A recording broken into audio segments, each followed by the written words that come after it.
বন্ধু 100 টাকা দাও না। তুমি 100 টাকা কি করবা বন্ধু? দাও না বন্ধু, খুব দরকার আছে। বুঝতে পারছি, মালের সাথে দেখা করতে যাবি তাই না? বুঝেছি তো। ওই তোর লজ্জা করে না? বন্ধুর কাছ থেকে টাকা ধার নিয়ে মালের সাথে দেখা করতে হবি? আমি টাকা মাকে দিতে পারবার না। দিল্লু, তোর আমি বন্ধু মনে করিলাম রে, তুই আসলে আমার বন্ধু না। 100 টাকার জন্য তুই আমার বন্ধুর খাতাতে নাম কাটে দিলি? তোমার বন্ধু না, তোমার ভাই, তোমার রক্তের ভাই। রক্তর ভাই কি করে? তুই আমার খালাতো ভাই না ফুফাতো ভাই? B positive, B positive. তার মানে কি, তুই যে অ্যাক্সিডেন্ট করিলি, তোর গায়ে আমার রক্ত আছে, তোর রক্ত দিলাম। 100 টাকা দে।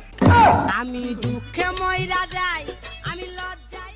কবে এক ভাগ রক্ত দিছিস? তা তো 10 বার টাকা নেওয়া হয়ে গেছে। তুই এখন এক ভাগ ঢালে দে, তো 200 টাকা দিচ্ছি আমি।